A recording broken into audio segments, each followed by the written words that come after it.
So the big political play now is that Trump and J.D. Vance are weird. Oh, boy, that's the best they could come up with, huh? Well, the reason why they're calling him weird is because J.D. Vance apparently a while ago said that this country is being run by a bunch of cat ladies who don't even have kids. And for that, they have no real connection to the future of this country. And he's right.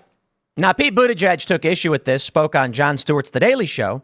But I got to tell you, this whole J.D. Vance's weird thing just doesn't play. I don't get it. I don't know why conservatives are mad about it. I am intentionally weird AF.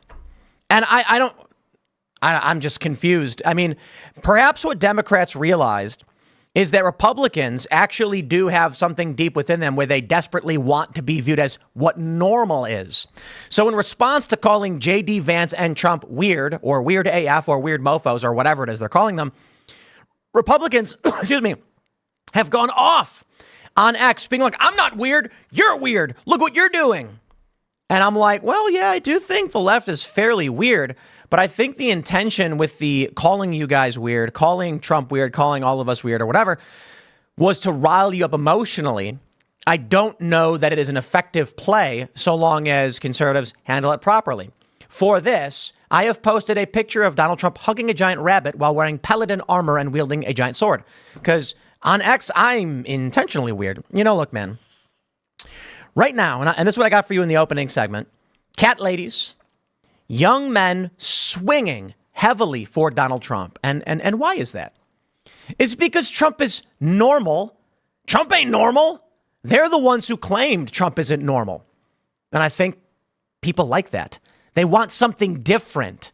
J.D. Vance ragging on cat ladies plays really well among a lot of people, except for unmarried liberal women who, of course, are losing their minds.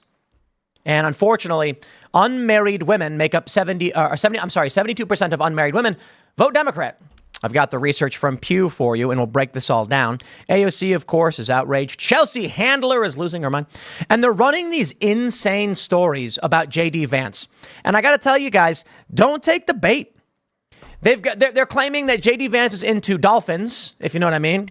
And he's into couches, if you know what I mean. And I'm just like, dude, you guys have pride events where you're like engaging in adult activities in front of everybody. Why would Republicans take any issue or be like, look, I got to tell you, if the left comes to me and they're just like, this is what they've tried doing. They've tried playing this thing on me because they really have no idea who they're dealing with. You know, it's funny because they just assume that anybody who supports Trump is identical in every single way. One of my favorite moments here was when Dave Smith on Kennedy, and this happened a lot to him, by the way. He's making a point about how Biden is doing something wrong. And then the liberal goes, yeah, well, what about Trump? Trump did this. And then Dave's like, I don't like Trump. Trump, you're right. Trump is bad. I don't like Trump either.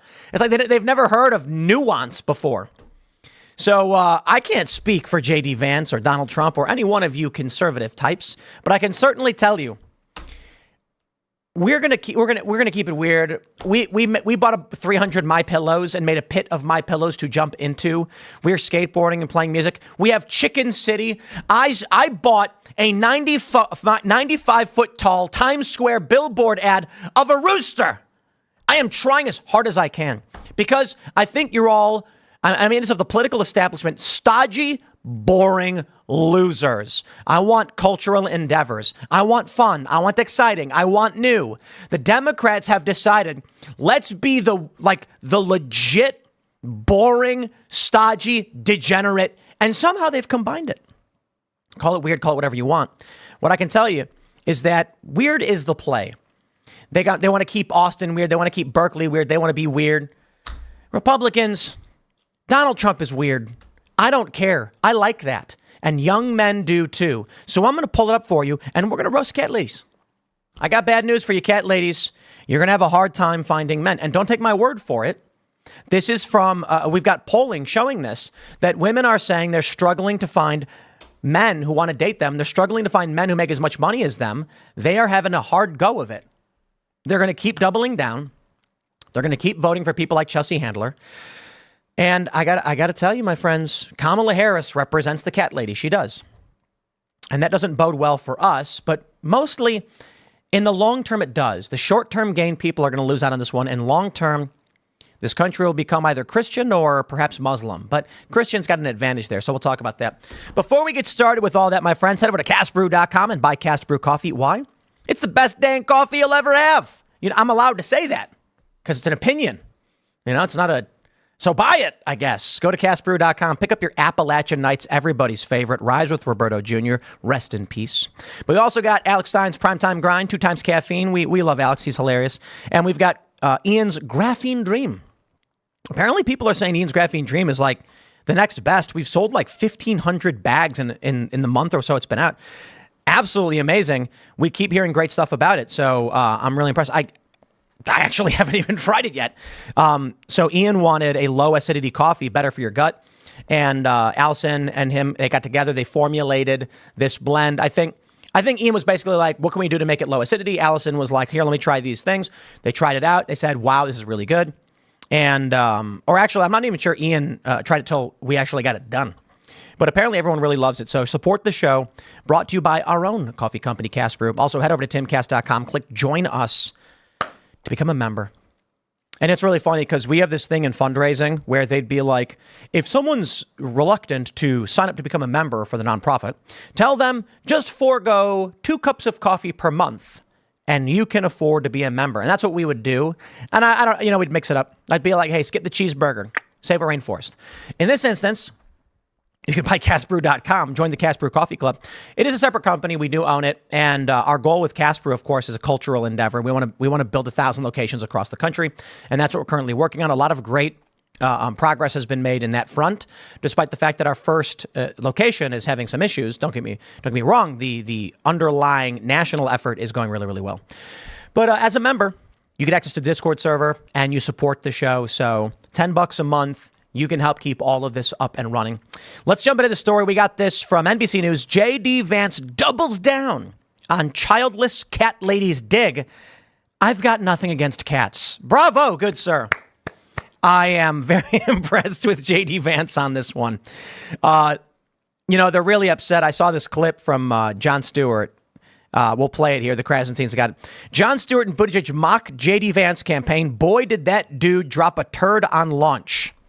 They are struggling to deal with this. J.D. Vance responding with, I've got nothing against cats, was like, it's so perfect a response, it's a bit generic. It's the perfect response. I like to say, how about this? Jon Stewart is as dumb as, I'd say Jon Stewart was as dumb as a box of rocks, but I don't want to insult rocks. You know what I mean? So bravo, J.D. Vance. Here you go. Let's play the clip for you guys, and you can hear this for yourselves as to what they actually think. And then I'll rebut good Sir Pete Buttigieg. I think, look, there is a temptation to have our message be entirely about Donald Trump because we're so disturbed by what his return would mean. Right. And maybe a little more also about J.D. Vance because of how odd he's turned out to be. How odd? How so? I gotta tell you. Boy, did that dude drop a turd on launch. Like, I've never seen anything like that, where they were like, one day they were like, the heir to the MAGA fortune and the Prince J.D. shall march. And he comes out and he's like, I hate cat ladies, No, it's rough. Is that it? I mean, there's been a lot worse things in politics than that. That's the best they can muster up. I'm sorry, I got to tell you, Johnny boy, it really feels like you're reaching on this one. And if you want to pay attention to the polls and take a look at where young men are going politically, this ain't it. But let's see what you have to say. Pete Buttigieg's got a point to make. And just like systematically insulted so many people. Yeah. Sure did. It's not just the kind of things he said, but the policy ideas behind them. Like he has this idea that you should get extra votes if you have kids. Agreed. Extra votes? Yeah, he suggested that you should have extra votes if you're a parent. Really? Now, I think I agree. There's lots of things. You don't even get that in your own house. Yes, you do. I'm a parent. You don't get anything. True. I'm starting to find that. I mean, ours are. That is incorrect. I don't know what you did as a dad, John, and I am not one. But usually I can tell you, the parents decide for the children. So this explains liberals kind of well, I guess, or at least the modern iteration. I grew up in a household that was Democrat voting. For the most part, I mean, relatively liberal to moderate. I think my dad voted Republican. My mom voted liberal. Yet we as children had no say. So when it came to matters of, I don't know, home economics and dinner, our say was minimal. Parents might say, what do you want for dinner? Do you want chicken or steak? That's about it. And then they'd put vegetables on the plate and be like, finish your vegetables. You don't get a vote on this one. And if we didn't, it'd be like, then you don't get dessert. And, things like that. But Jon Stewart probably lives in a world where his children are like, John, I want ice cream. And he says, yes, my son, ice cream for dinner. And they call him John. Anyway. And it's rooted in this strange idea that it's not just, he doesn't just say that being a parent gives you, an important role as a citizen, which I agree with, or that it gives you unique perspective on the future. It's that not being a parent makes you less. Like I think that's absolutely how they feel. He said, people who don't have children, this is a quote, have no physical commitment to the future of this country. That's true. Wow. And I just think about how,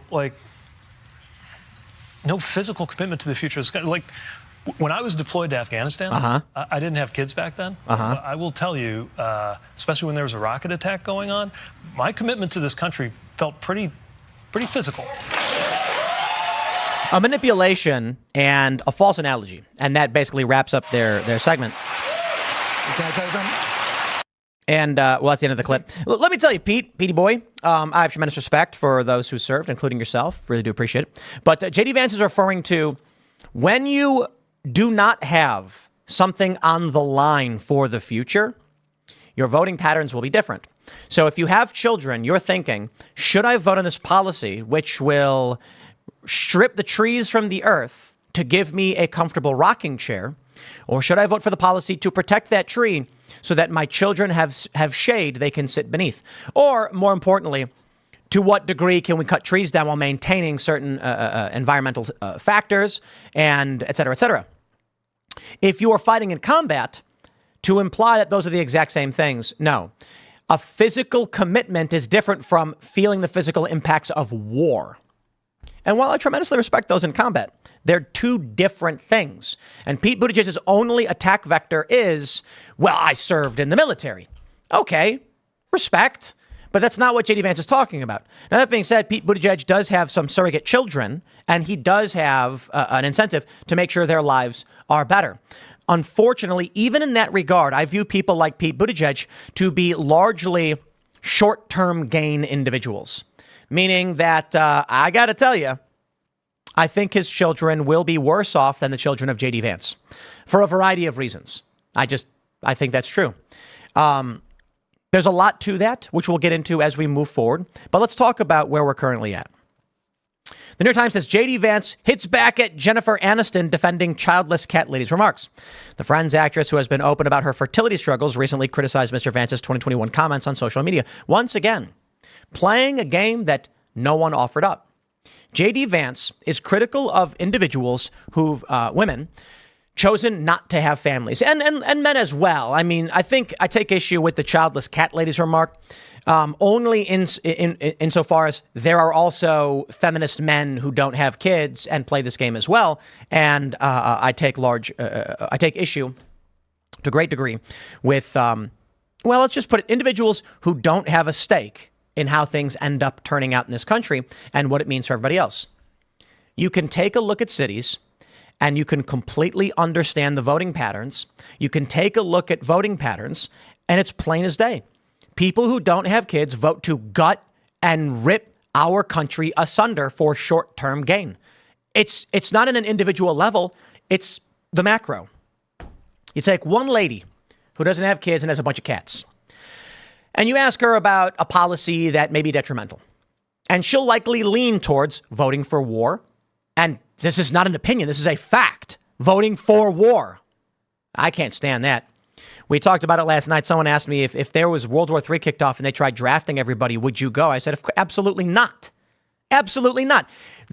Overwhelmingly, single women who are not subject to the draft are voting in favor of war. I ain't playing that game. Now, don't get me wrong. If China or whatever invaded California, I'd be ready to defend Appalachia. But you ain't going to see me deploying that being fair. I'm 38, so there's a lot of people who are in line in front of me. But it's just absolutely bonkers to me that people who aren't subject to these wars are the ones that are voting in favor of it.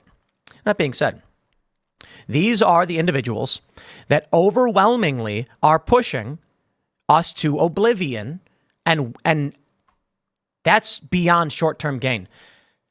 Because what is the benefit to America right now for our engagement in Ukraine? Dial tone. They couldn't tell you. Putin's a despot. Why should we risk World War III over the borderlands of the Soviet Union? Sorry, Ukraine. You know, I know some people from there. I hate to see what's going on over there. It is sad stuff. But I got to be honest. Ukraine means borderlands. It was the borderlands of the Soviet Union. I don't understand why we should risk nuclear annihilation, disruption of global trade, mass starvation to the tune of tens of millions over the Donbass region. Hey, but don't get me wrong. You got 72% of unmarried women deciding, you know what? It's totally worth it. Let's wave Ukrainian flags, send our troops overseas, and blow them up so that Russia decides to fire an ICBM at Washington, D.C. There was a nuclear submarine and a strike group from Russia 70 miles or so off the coast of Florida, heading to Cuba. Do we want another Cuban Missile Crisis? What are these people voting for? They're nuts. And that is the problem when you have people who don't have a stake in the future of this country. Now, that being said, I don't have kids. There are many conservatives who don't have kids, but we are cognizant of the fact that this country cannot exist without people. And as people age and die, there need to be other people to replace them. I suppose when you care about other people more so than yourself, it's not so much about having kids to a great degree. It's about being worried about other people. And so I think someone who has children has a guarantee that they are worried about other people. A guarantee. Their children. There are many people who don't have children who, were they to have children, would be concerned about the future. But not having children, they are not concerned at all, except for their future. And the problem is their future only extends to the next 30, 40, or 50 years, depending on how old they are. Whereas if you're 25 and you have a newborn child, you're like, you know, I may be around for another 50 or so years. They're going to be around for another, 80 years. I need to make sure things go right for them and for their kids. There's no guarantee that having a kid will make you feel that way. It's just more likely. But take a look at this from Pew Research. This is just from April. Partisanship by gender, sexual orientation, marital status, and parental status. Oh, boy. So men, 52 Republican, 52%, 46 Democrat. Women, inverted, 51% Democrat. Married men, 39% Democrat, 59% Republican. Married women, actually comparable rates to all men. 50% Republican, 45% Democrat. Men who live with partner and women who live with partner, about 60 and 40% Democrat. With partner. Yeah, you ask that question, you're going to get a lot of answers from, both divorced men and women also lean slightly Democrat. That's funny. Widows, widowed men and widowed women. Interestingly, widowed women are 47, 46. A lot of independent widowed women. Never married men, 61% Democrat, and never married women, 72% Democrat. And then you've got, of course, gay men, 83, and gay women, 83% Democrat. They just love the Democrats. Well, they're a small voting bloc, substantially smaller than anything else. But as you can see, the strongest single element outside of, gay people is women who are not married. And this is what J.D. Vance is talking about. Childless cat ladies. They had that phone call the other day. It was the, 164,000 white women for Kamala Harris. These people overwhelmingly vote for war. And that is my main issue with them. My main issue. Here we go. We got Chelsea Handler here. Chelsea Handler, who touts lifestyle of getting high and masturbating, complains about J.D. Vance's cat ladies comment. Oh, she swears. Oh, keep your voice down, lady. Here you go. Here's the clip for it. Oh, hey, as you might have heard, Donald Trump's running mate and future star of his own Dateline episode, J.D. Vance, is ruffling quite a few feathers this week. We're effectively run in this country by a bunch of childless cat ladies. If you look at Kamala Harris, the entire future of the Democrats is controlled by people without children. Listen up, you wingnut elegy. This country is still controlled by men in systems that were set up by men that are carefully crafted to continue to benefit men. So to put it in women-hating terms, you'll understand you're being hysterical. What point are you trying to make? I'm not sure I understand.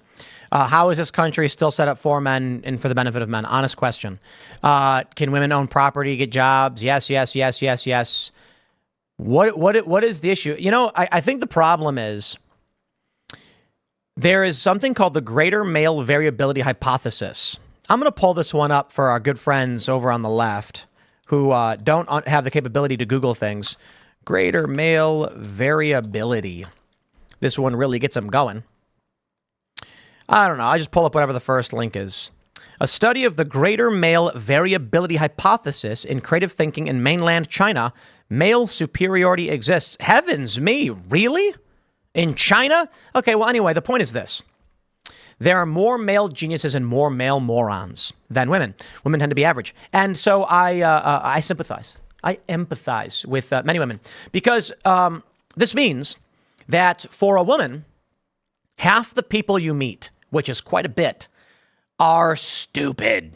Like half the guys you meet are going to be real dumb. And then the other half you meet are going to be smarter than you. And so the issue is, you know, for guys, you get to meet, you run the whole gamut, I suppose. A lot of really dumb guys out there. Hey, they're voting Democrat too, I'd imagine. People who don't pay attention. Shout out to Harry Sisson and David Hogg. And so for a woman who, when hanging around with women, they are all of comparable intelligence or more likely to have comparable intelligence. Then they run into men. Half of them are real dumb and half of them are smart. But you know what the issue then becomes? If you look at CEO positions, you're going to find that there's going to be substantially more men. So it's actually quite simple. If, let's just say, let's do 100 to 100 men and women. And 1% of men are in the genius percent, and 1% are, let's just say, cognitively incapable. For women, they have 0.1% genius, 0.1% cognitively incapable. Most of them will be of average intelligence. However, that means when you scale this up, you have 500 companies, the Fortune 500, the top companies in the world. We scale by the 500. But with 8 billion people, you have substantially fewer women competing with substantially more men in the highest level of genius positions. You are going to end up with substantially more men in the higher positions of industry and business because of greater male variability. And then that also means you're going to have a whole lot of male criminals and morons and homeless people, which you see perfectly. The fascinating thing is, I guess women like Chelsea Handler can't understand that concept. So they think the world is made for men just because of what men are. I don't see Chelsea Handler coming out and being like, you know, there are a lot of CEOs. There's also way more homeless males, which is true. 5 to 1 homeless males to females. 5 to 1 suicides to male to female. Yeah, so that's greater male variability. Women tend to be more average. So she says the world is made for men by men, blah, blah, blah.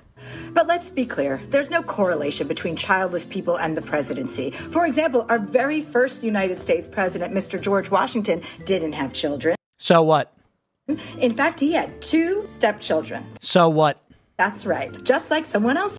So what? I know. And to your point about Kamala not being fit because she's not a mother, I'd like to remind you that no president in the history of the United States has ever been a mother. But maybe if she had 5 kids with 3 different men and a scandalous affair with a porn star and was convicted felon, that would be more palatable to Republican men. I mean, my God, are we tired? Of what? Sad diet Mountain Dew drinking. J.D. Vance slammed by internet for cringe diet Mountain Dew joke. Alienated every voter base.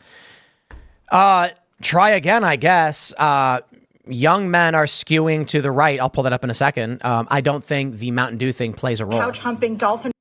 Oh, wait. You skipped over that one. What was that one?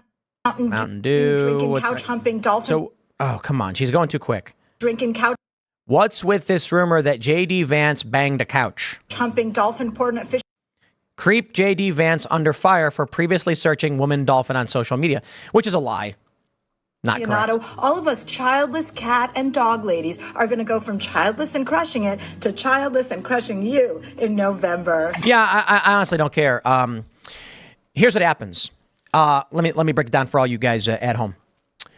If you don't have kids, you don't play a role in existence. Thank you and have a nice day. I hope this PSA was important and helpful. In the 2000s, and for those that watch the show, I've brought this up quite a bit. I actually have a video on it, youtube.com/Timcast from years and years and years ago. But in the 2000s, data showed that conservatives were having, I think it's like 2.05 kids, and liberals were having like 1.43 kids. I'm probably getting the numbers wrong, but it's something like that. And so the prediction was in the 2000s that moving forward, the future would start to skew conservative, not because of education or any kind of ideological bent, but because conservatives simply have more children, and those kids are more likely to grow up Republican. The idea being that so long as conservative values are maintained in the conservative worldview within their kids, combined with genetic factors which do have some predeterminative effect on a human being, then liberals over a long enough period of time simply cease to exist. And I believe that is true and correct.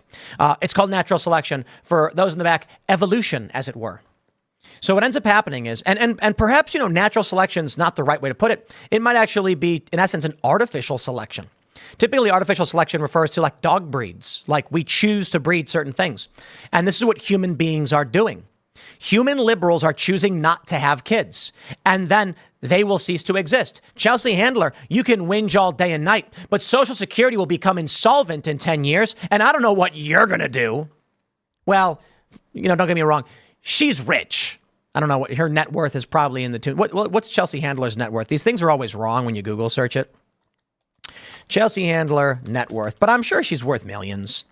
35 million they claim when you Google search it. I doubt it. But she's well off. She's well off. She will want for nothing. And she will continue to wake up in the wee hours of the morning to do drugs and masturbate. Now, when she's old and dying, she will be in a sterile room where I don't know what's after Gen Alpha. I don't know, whatever. The later generation is going to be like, who? And, I remember when George Burns died. And everybody on the internet was like, wow, George Burns died. And I was like, I don't know who that is. It's like an old guy, I guess. But the dude was really relevant to a lot of people. Now, George Carlin, that one struck me. I was a little kid when George Carlin was doing a lot of his stand-up in the 90s, but this guy's been doing stand-up for way longer than that. He was arrested in the 70s for swearing. And I remember when he died, was it like late 2000s or whatever, I was like, wow, that's crazy. But that's about the extent of it. Chelsea Handler is going to be old, dying, and people are going to be like, who's that? And they're going to be like, some old comedian lady. And they're going to go, huh. And she's going to be sitting in her hospital bed, looking around, just alone. And for what? The crazier thing, and I think this is the scariest thing for liberals that they should consider. In 30 years, in 40 years, if this trend does not change, and maybe it does, not only will you be childless and alone as you lay dying in your hospital bed, you will turn the TV on in your final moments, and it will just be MAGA country. And everything you believed in and everything you love will have been erased because the culture has shifted. And it takes only a couple percentage points to shift dramatically. So if you have 55% of this nation guarantee conservative, you will never have another Democrat leader again. The Democrats will be forced to adhere to the majority to try and win votes. Thus, the far left will be gone. And who knows what will happen? Maybe by then gay marriage is out. I doubt it. Most conservatives are still rather liberal, live and let live type people. But maybe Obergefell falls, Supreme Court says no, marriage is between a man and a woman. Who knows? But I can tell you this, starting in the 2000s, with people like Chelsea Handler cheering on not having kids. I say this, I ain't no conservative. I ain't no Republican. Chelsea, more power to you. I would love it if you would advocate to all of these cat ladies to just avoid having a family. Don't do it. You know why? It's their choice. I'm a liberal, right? Live and let live. But I tell you this, give it 20 years. Today, somebody was born. Today, somebody was born. And in 2044, they will be on a talk show at 20.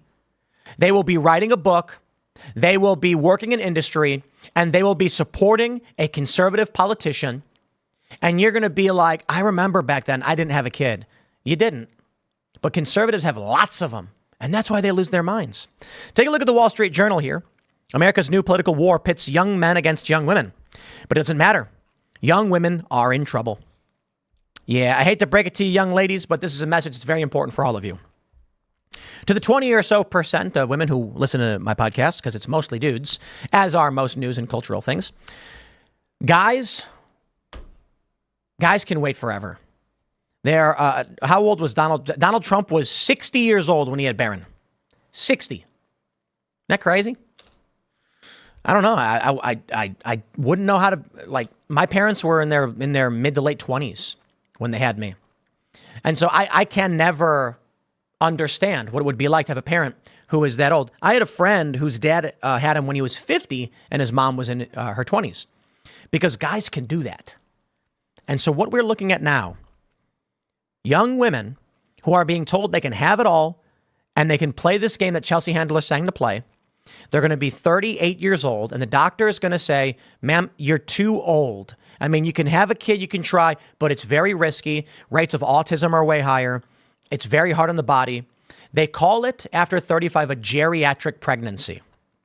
These women are being told to wait. They're being told to wait. They're being told to get careers, when in actuality, you should have your kids and then work on your careers. Because then you have a kid in your early 20s, you've got 50 years, 50 to work on your career. Depending on what your career is, I mean, you want to be a pro athlete, you're going to be, at your prime at like 19 or 20 years old. But these young women, this is a scientific reality. And I'm not saying this to be crude or crass or sexist. I'm saying this is just how it works. Women have menopause. It is harder to create a human than it is to seed another person to create a human. Guys, in this regard, have an advantage in career.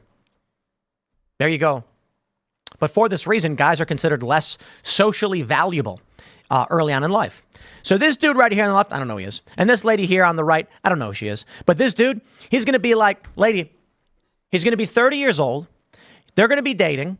And he's going to say, so who'd you vote for? And she's going to be like, Biden, Harris, that's what I'm all about. And he's going to be like, yeah, I'm not interested. Look, if I'm going to have a kid, I want to make sure it's with the right person. And she's going to go, I feel the exact same way. And he's going to go, and you've got only a couple years to figure it out. Me, I got 60. He's like, I could be 75 and have a kid. Not that you'd want to, but guys have more time.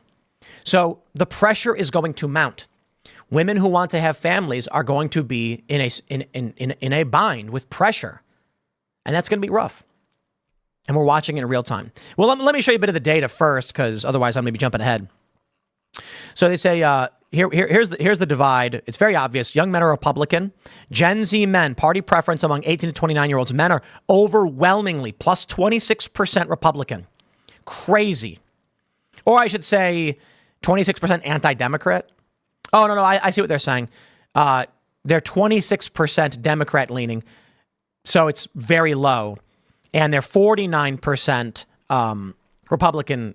Is that what they're trying to say with this one? I don't understand what they're trying to say with this one. 26%. I guess that's the difference between men and women or whatever. They say young women see more urgency to address climate change. Support for legal abortion is stronger among young women. Sure. And that's fascinating. Look at that. So a guy meets a woman.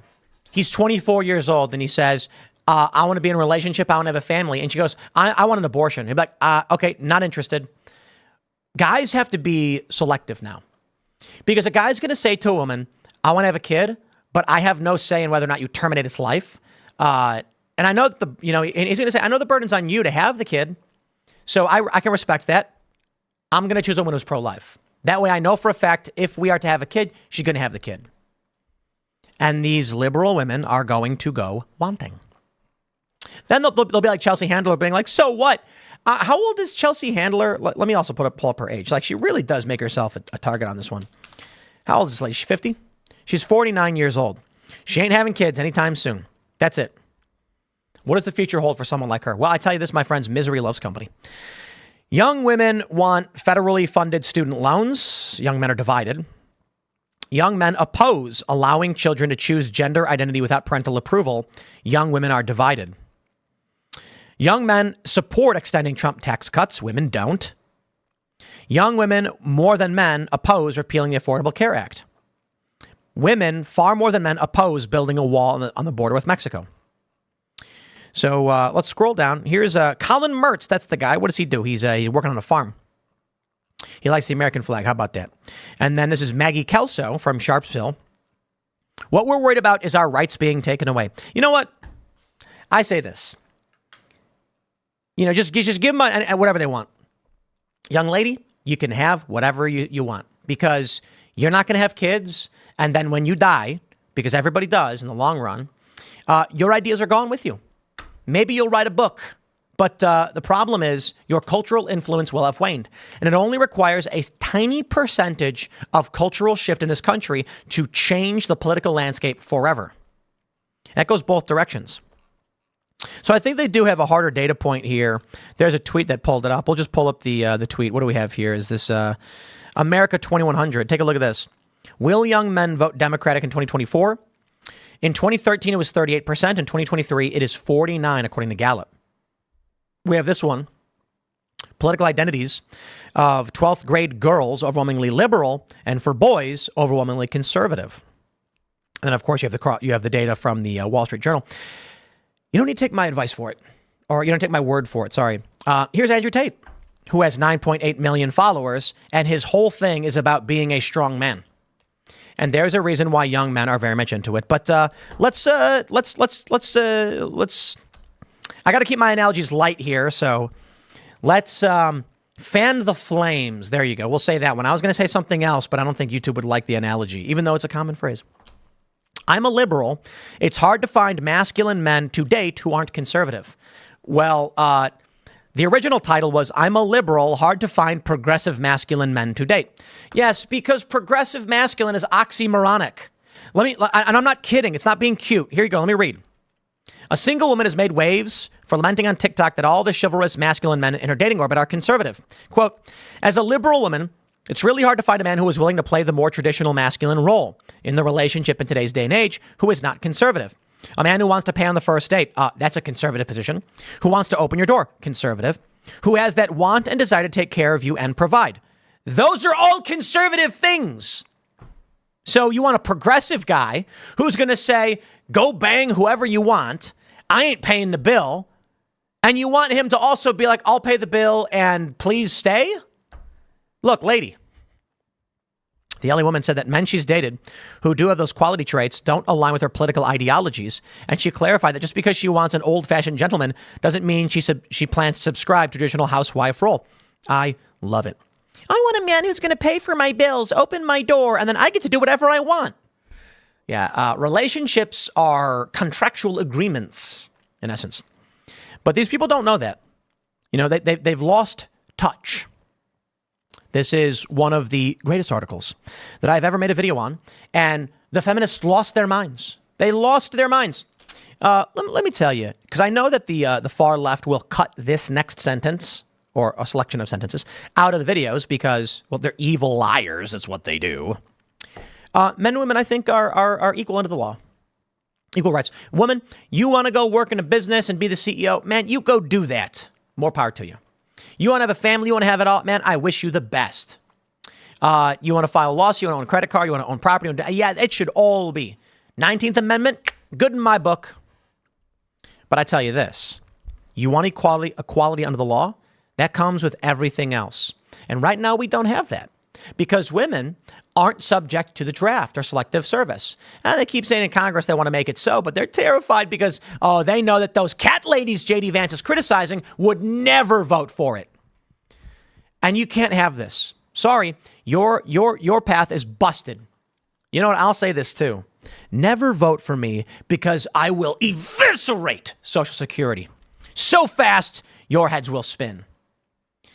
I'm not a politician. I'm never going to be a politician. And it's funny because politicians are so terrified of talking about Social Security. I ain't playing these games. It's an insolvent system. It doesn't work. And by putting in place, you enabled familyless individuals. You've enabled it. You didn't save people who lost their families. You have created a system by which people do not have to rely on family. And that has been a problem.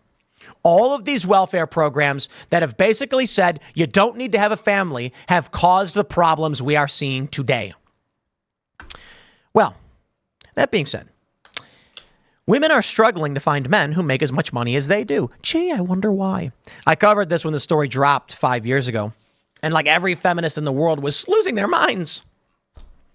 Here we go. A good man is hard to find, especially in this economy. Oh, I'm going to tell you why, and the feminists don't want to hear it. The country is facing a crisis of broke dudes, according to new research from Cornell. In the study published in the Journal of Marriage and Family, Cornell sociologists explored America's declining marriage rate. There are shortages of economically attractive men. Why is there a shortage of economically attractive men? Well, it's because men and women make the same amount. So if you're a woman and women want to marry up socially, and men want to find a beautiful woman, a man can find the beautiful woman, but if they both make $50,000 a year, that woman is like, he's not providing me anything I don't already have. And so if men are attractive based on confidence, charisma, status, and power, and women are attractive based on their ability to have children, I'm not saying that's the way it should be, calm down leftists. I'm saying that's what the data shows statistically. Well, then the issue is that women are not going to be attracted to men of equal standing in the economy. There's a viral clip I saw Lauren Chen commenting on from the Whatever podcast where this woman is like, she gets asked, how much money does a man need to make to date you? And she's like, 500,000. And it's funny because they're like, you're talking about the 1%. No, you're talking about like the 0.5%.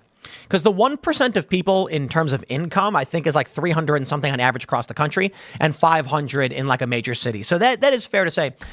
But this lady's not going to find a guy who makes that much money who wants to be with her. That's a joke. But hey, shoot for the moon, because even if you miss, you'll land among the stars. Here we go. Lichter, who has been studying marriage for 30 years, says the gig economy and a lack of good jobs have contributed to the death of well-to-do dudes. So has the fact that women are outpacing men educationally, upending the age-old dominance of the male breadwinner over the past 5 to 10 years. Now it's the case that more highly educated women are marrying down, says Lichter. Men have to get with the program. Nice try. That ain't it. Look at this. This lady. I don't know her. She seems nice. I wish her the best. Unfortunately for her, they say, single New Yorker, Gina Thibodeau, that's been 5 years. Maybe she found love. I hope she did. I really do. Has some theories of her own about the fella famine. I find generally that dudes these days just do less across the board. Their parents have coddled them and taken care of them, and they just don't go out there and make more money. The 38-year-old Upper East Sider stresses that she's not looking for anything outrageous, safety and security as far as finances go, but she's still coming up on empty dates. Okay. You are correct, ma'am, with all due respect, that a lot of these dudes are coddled, so are the women, and that is a problem. I agree. But I will stress this. Any 38-year-old guy who's making, what does she make? Like $50K a year, I think they mentioned in this article. Any 38-year-old guy who's making $100K plus ain't going to be dating you. That's just reality. And I mean, not like Annie, but, most. So she's like, I just can't find a good guy. Because there's a 38-year-old dude, this is 5 years ago, so a 38-year-old dude 5 years ago making $100,000 plus a year. He's got a nice car. He's got his own house. And he's dating 27-year-olds. He's dating 30-year-olds. He's going to be like, look, I have worked my whole life. I'm 38. When he goes to the bar and he walks up, there's a woman who's 28 and she's like, this guy's got money. And he's like, young woman. That's what he's interested in. They want to act like it's not reality. And unfortunately, this is the world we're in. So without making this segment go too much longer, we will jump to super chats because we do got a couple more stories I want to get into. Let me just stress to all those that are saying JD Vance is weird. It doesn't matter. I really don't think it matters. I think I just posted something. I posted this on X before I went live, and it's for all of you. It's for all of you. I want you to see my latest post. Why it is Paladin Trump hugging a giant rabbit. You'll never know want or loneliness again, Trump said. The world was cruel to you, but you have Trump now. And why did I post this? Because I just think it's funny. I just think it's funny. That's it. You want to call that weird? That's weird. But, like, it's a good kind of weird, not like the two dudes engaging in adult activities in public streets. I'll take it. I don't care that they call Trump weird. Trump is a weird guy, and that's fine. We need weird. We need something different than the stodgy, suit-wearing Mitch McConnell's going, well, I just think Democrats should be allowed to break the law. I don't want that anymore. I want the weird guy. Bring it on. Dude, I don't live in your reality. Any of you, any of these political establishment, stodgy, suit-wearing garbage people. Okay? And you know what? I think most people who've decided to vote for Trump probably feel the same way. Regular dude, you got a guy wearing a brick suit at the Trump rallies. You got people showing up wearing a t-shirt and jeans, and they're like, we're done. And Trump still wears the suits. You go to Mar-a-Lago, you got to wear a jacket. There's still some prim and proper all across the board. But I will take the weird guy because I am sick of the old guard. I'll wrap that segment up. We're going to go to your super chats. So comment. Let me know what you guys think. That was a pretty long one. But next up, what do we got? Venezuela civil war. What's going on in Venezuela, I think, is really important to consider when it comes to what we may see in the United States. And many people, they ask me all the time, Tim, what's going to happen? You say civil war a lot. Yeah, well, I tell you this. We're in a period of civil strife. Buzz Patterson the other day, he carried the nuclear football for the Clintons, said we're in a cold civil war.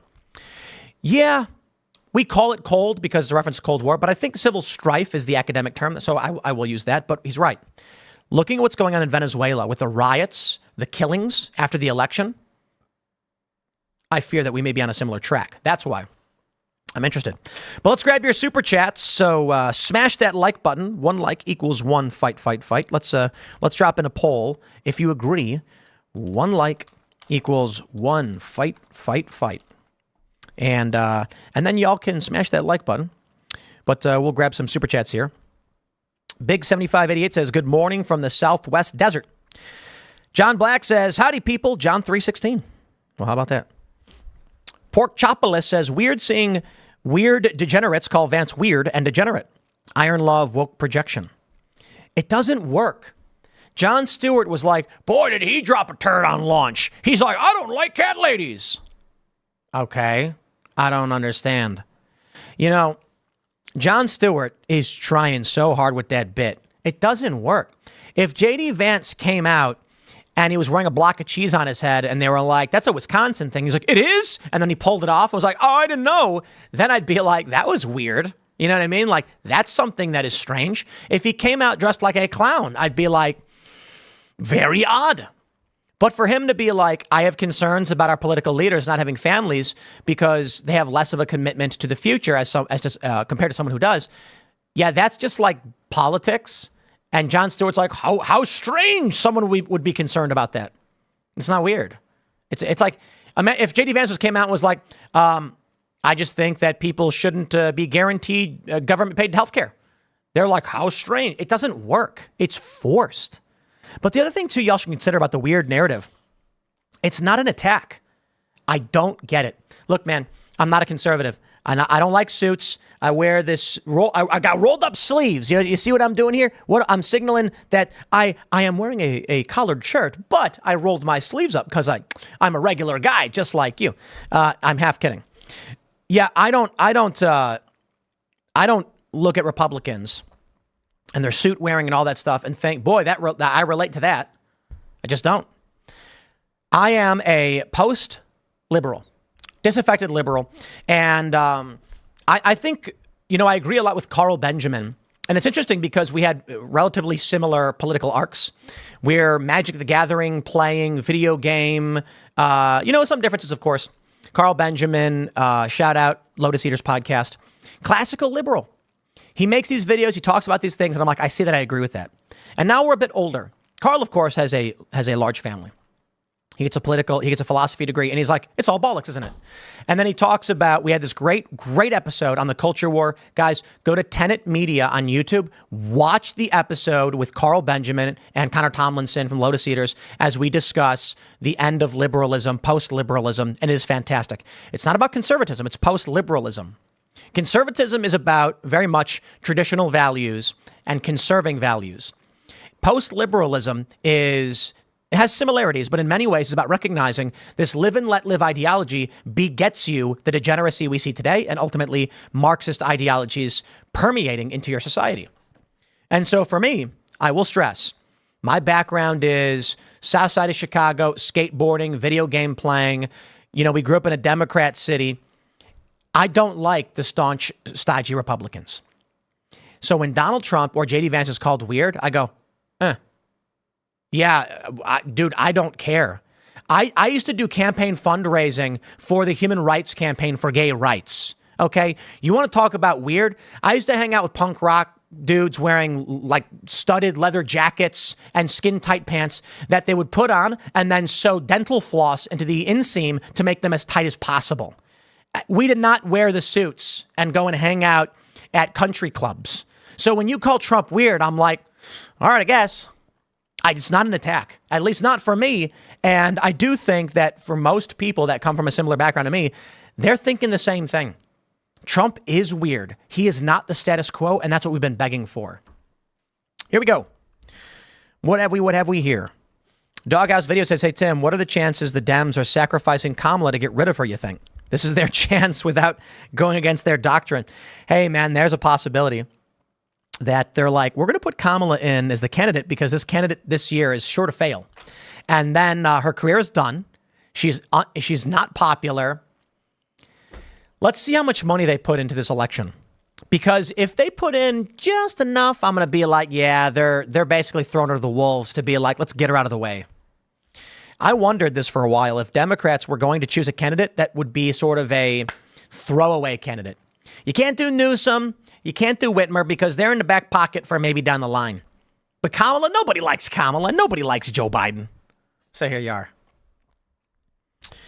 Noah Sanders says, howdy, Tim. If you're going to serve seltzer at the election show, I want to make one you like.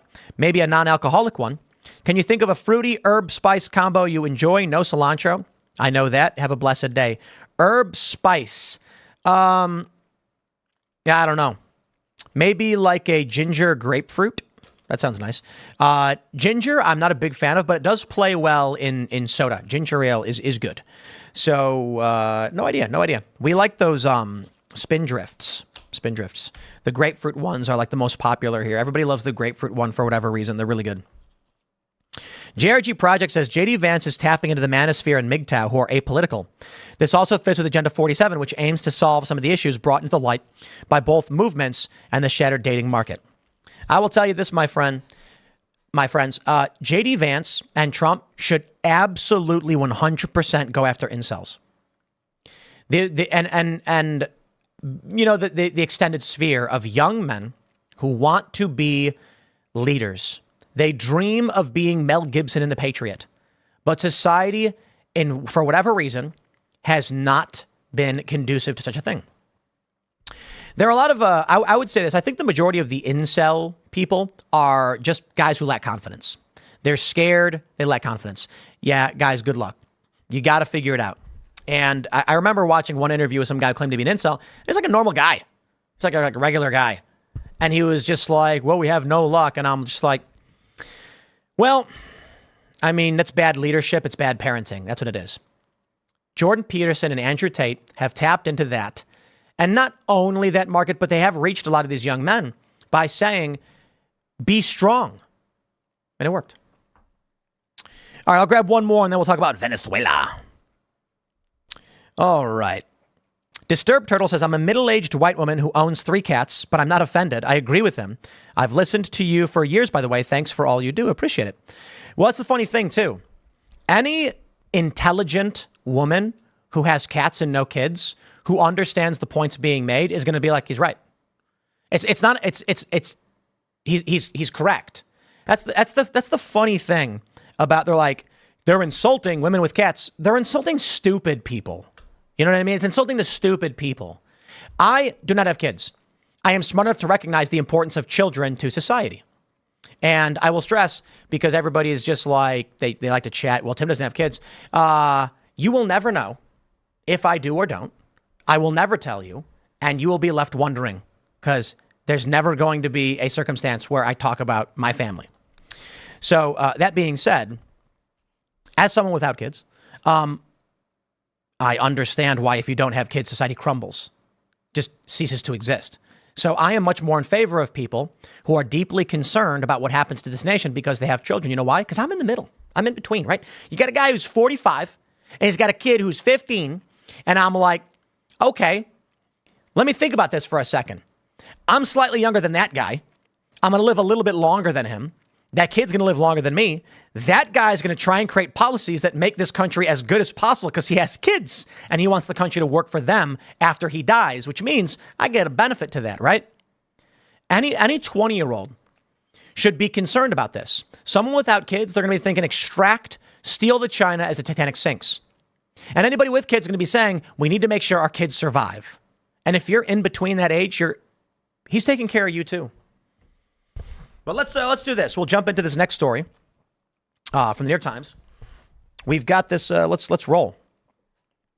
From the New York Times, protests erupt in Venezuela as nations denounce election results. President Nicolas Maduro's government ejected 7 diplomatic missions from countries that condemned his claim of victory, which he made despite reports of fraud. I would just like to pause for a moment and say, how dare you, foreign nations, question the election integrity of a great country like Venezuela? There's no fraud. That's a conspiracy theory. Come on. You can't just have foreign countries claim fraud means the election was rigged. All right. Well, in 2020, the United States had a very tumultuous period at the end where there was a contested election. Texas sued Pennsylvania with 48 or so states involved in filing amicus briefs in support or opposition. The Supreme Court started crying like little babies saying, oh, we're scared, we can't answer this, except for Thomas and Alito, who are based and said we must answer the question. But the rest of the court was like, as terrified cowards, we're not going to answer one of the most pressing and important questions. So they threw it out. Insanity. Now you may be saying, Tim, I don't care about Venezuela. And, I'm marginally interested. I've been there. I was forced to flee the country, as it were. But I look at what's going on right now as a possibility here. Now, we're very different from Venezuela. But we are seeing riots. We are seeing fires. We are seeing murders. We are seeing posters being torn down, statues being ripped from their bases. And people say, Tim, what happens in November in the United States? And I don't have a good answer, but we can certainly look at Venezuela. When you have an opposition party, when you have years after year after year, just decades of corruption in Venezuela from the socialists. I was in Venezuela 10 years ago during these protests, and it was the wealthier people protesting. I was accused of being CIA, sent to destabilize the revolution, and I fled the country. Good thing I did when I did. They probably would have put me in jail. Venezuela is not the same as the U.S., but we are looking at an election down the line, 97 days, where no one's going to accept the results, no matter what happens. They're going to claim Republicans were suppressing the vote. Republicans will claim Democrats were cheating. It doesn't matter. I do not see a circumstance in which people will respect the outcome because no one will believe it was legitimate. So what happens? Well, let's take a look at Venezuela. Here's Gunther Eagleman posting. I stand with the people of Venezuela as they're tearing down a poster of Maduro. Ali London.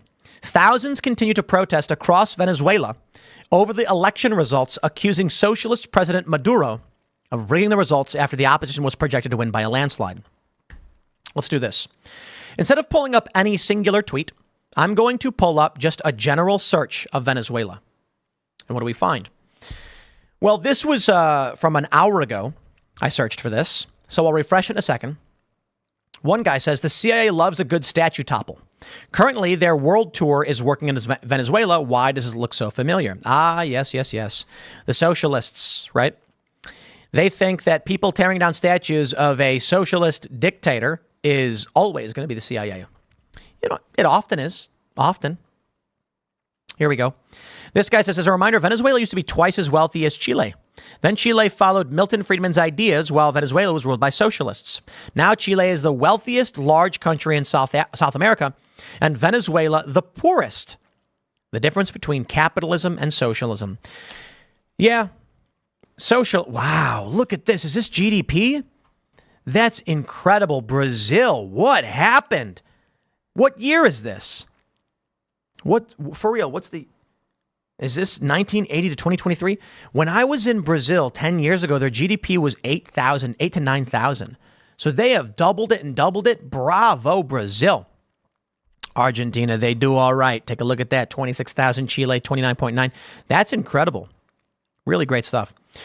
And of course, Venezuela is still at about 8,000. They used to be one of the wealthiest, and now they're one of the poorest. Sad. Look at that. Venezuela hasn't moved. There's been no growth. Chile was at 3.4, went up 10 times. Venezuela stayed the same. You consider inflation, that means things got substantially worse. Here's a video from Ian Miles Chong's posted a video. A bakery in Venezuela gives all its bread to people protesting against Maduro. What a sight. Venezuela needs more of this. Regional officers, through tears, remove their uniforms and bulletproof vests, refusing to fight against their own people. They join the protesters calling for the fall of tyrant Maduro.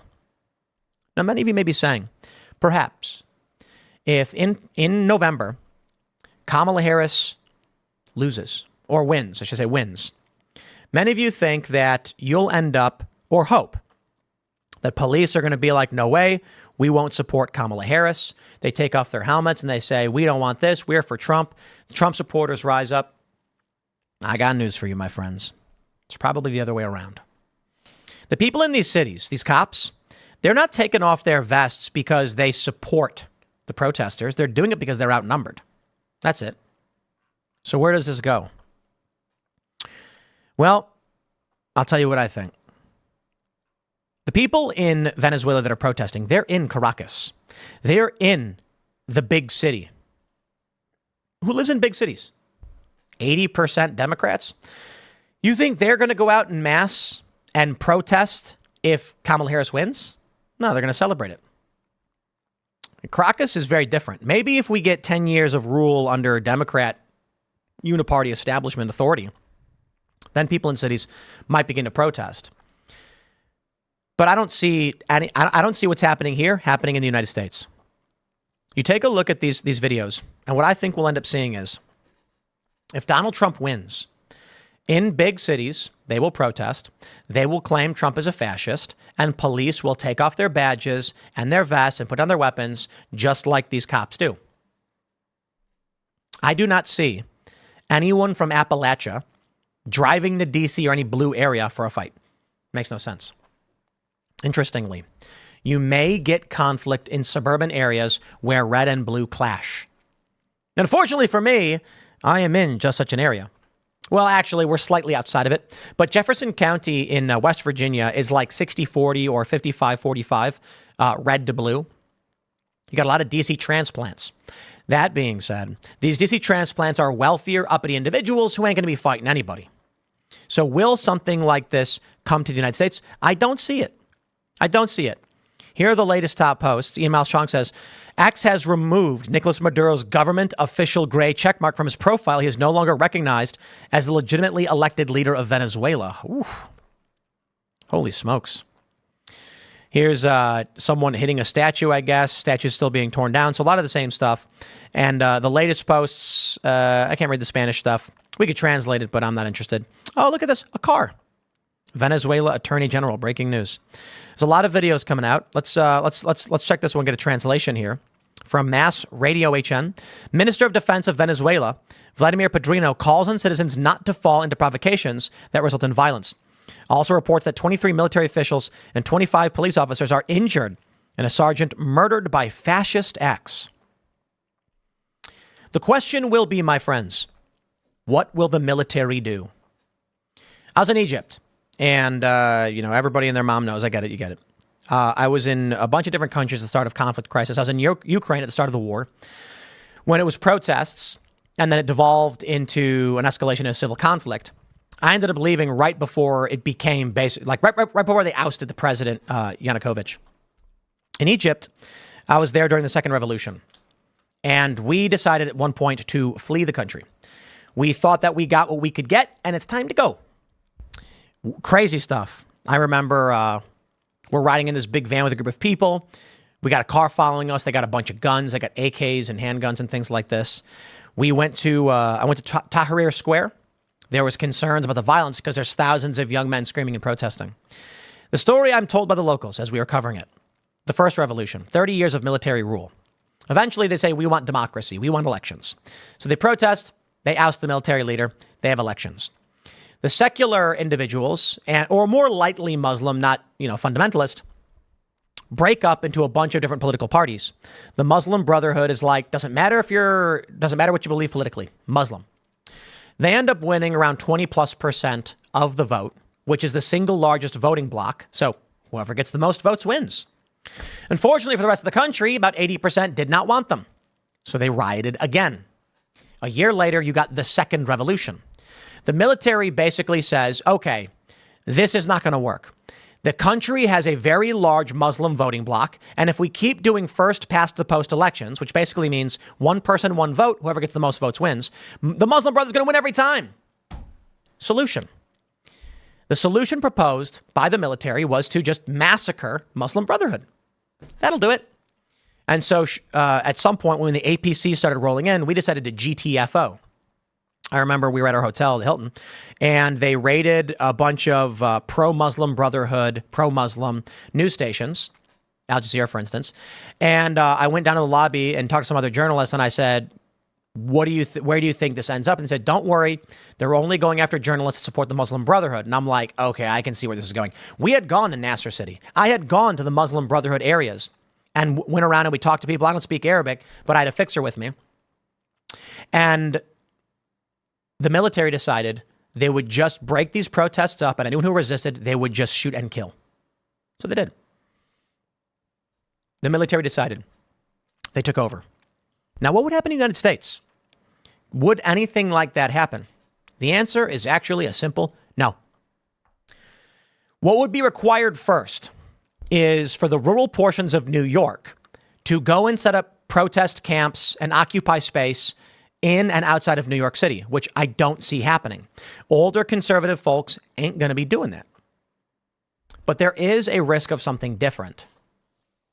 Depending on the policies that are enacted, if confidence in the system breaks, if Kamala Harris ends up winning and there's accusations of mass fraud, and this time it's tenfold or whatever, you may get more rural areas of blue states saying things like, we no vote of no confidence. We do not participate anymore. Truckers may outright be like, I'm not going to drive into those cities. I'm not going to drive into these states, which we already see a lot of, to be honest. That bifurcation could lead to New York saying, look, if truckers won't bring food into New York City, which is very difficult to do, the city is going to have to intervene to make sure it happens. The people in those cities will revolt against them because they're going to be like, we are hungry. It will not be red versus blue. It will be regular people in New York who are apolitical because most people don't vote, wondering why they can't get food, and they will be rioting. And they will be demanding a political change, not to Republican. They'll be just saying, just get rid of our current leadership. Now, over at the Rolling Stone, they say this. Trump allies sure are talking a lot about civil war. Oh boy, let's do a Control F search. Timcast?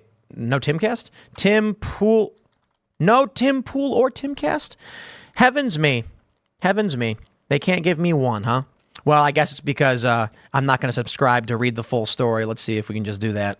Yeah, okay. So maybe I am in there. Panicked search terms spike online after Trump rally shooting, Civil War II. We had this conversation with Buzz Patterson the other day, and he said that he thought if Donald Trump were to have been shot, we would be in a civil war. I don't know that I agree. And I'm the guy who's like saying civil war all the time, right? I don't know that I agree.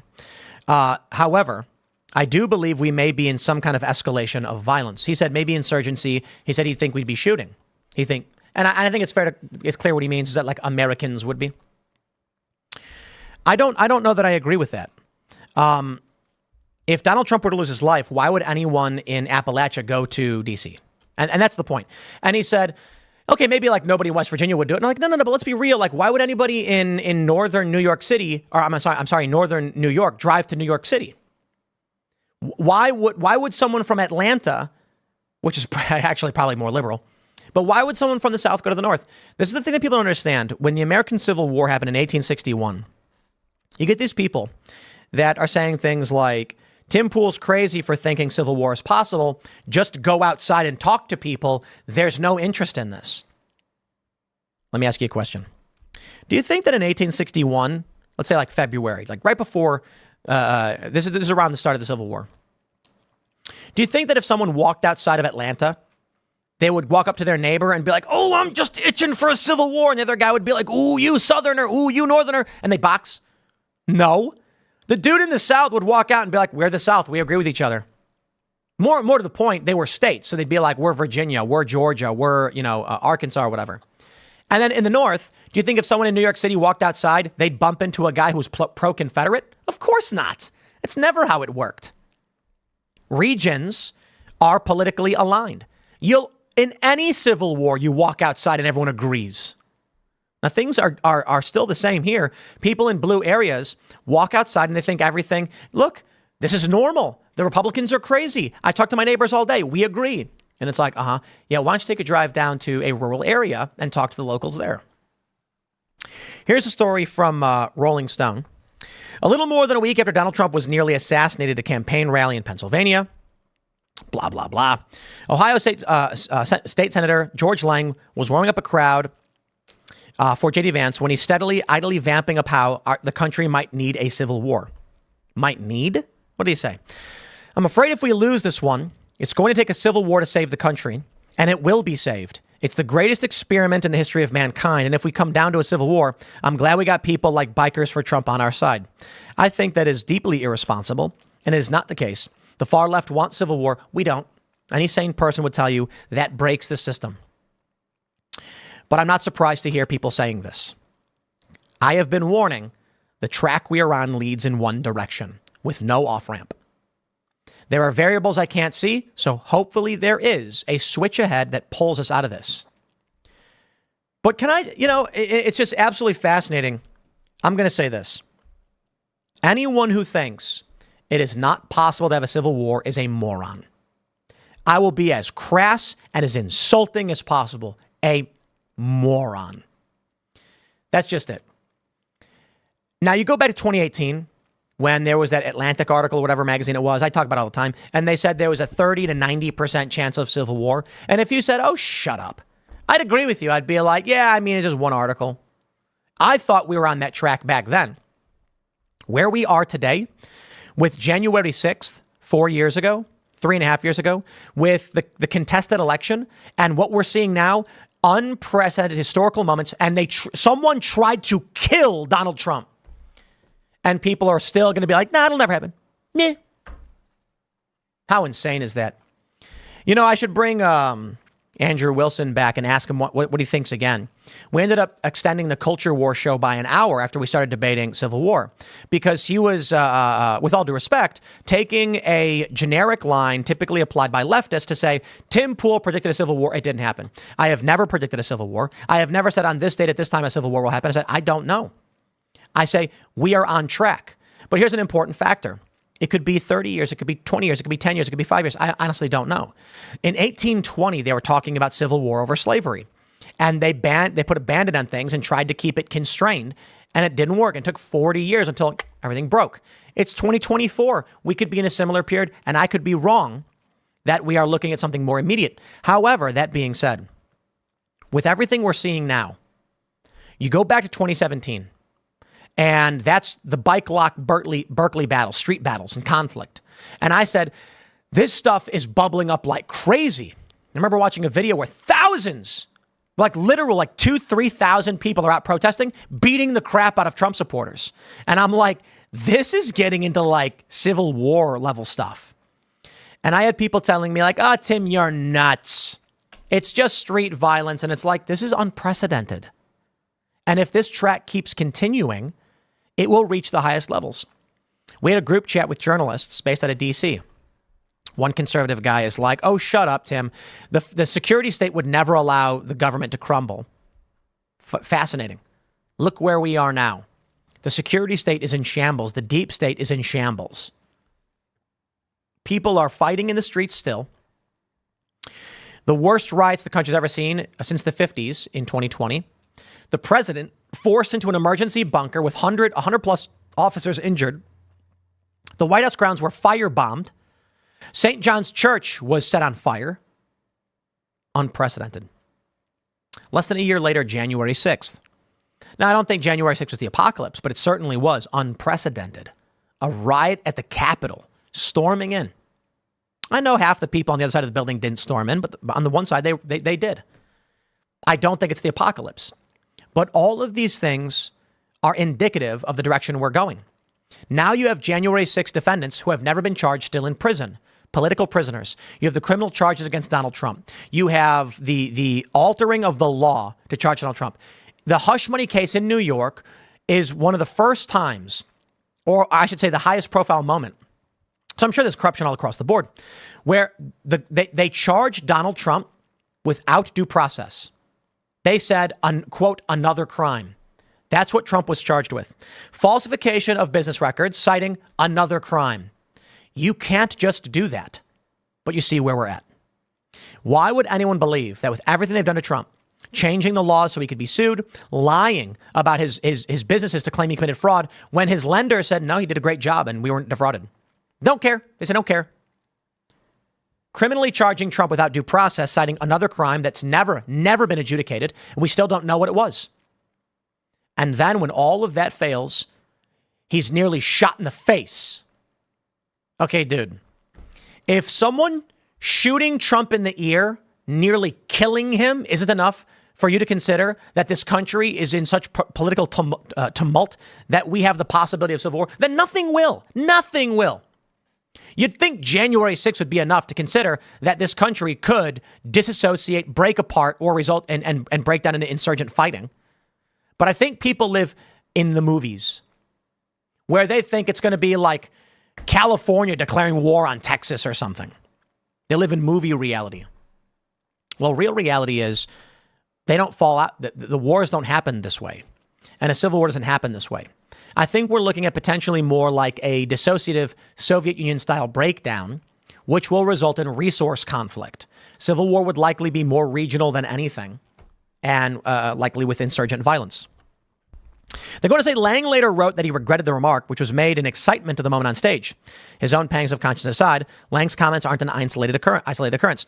Trump and his allies have been musing about political violence and the possibility of civil war for years, even as expert warns that Americans' increasing political polarization puts the country at risk of such scenarios. Only a few weeks before Lang's onstage comments, footage emerged of Shelby Bush, chair of Arizona's delegation of the Republican National Convention, threatening to lynch an official in charge of elections in Maricopa County, Arizona's most populous county. Quote, if Stephen Richer walked in this room, I would lynch him, Bush said in a video that Richer, who is himself a Republican, posted online. I don't unify with people who don't believe the principles we believe in and in the American cause that founded this country. Steve Bannon, a longtime advisor, repeatedly invoked the prospect of war in June while addressing a Turning Point Action convention to young conservative activists. Are we at war, he asked? Is this a political war to the knife? According to CNN, this strange, oddly specific phrase is associated with the Bleeding Kansas skirmishes in the years before the Civil War. We are in civil strife. Academics agree. Authors, former CIA. Civil strife doesn't always lead to civil war. But we are in civil strife and have been for years. Probably around the time that Aaron Danielson was shot in the chest in Portland and the Chaz, the far left, seized territory in cities and set up autonomous zones and killed people, murdered people, burned down buildings, seized a police station, burned down a police station. This is civil strife. It's possible it doesn't lead to civil war, but we're in the period that can either go civil war or calm back down. They're going to mention Mark Roberts, and they say the list goes on. Last year, Georgia State Senator Colton Moore floated the possibility of civil war in an interview with Bannon's podcast, War Room. We need to be taking action right now because if we don't, our constituencies are going to be fighting in the streets. I don't want a civil war. I don't want to have to draw my rifle. I want to make this problem go away with my legislative means to doing so. I think that's a great comment. We don't want to fight.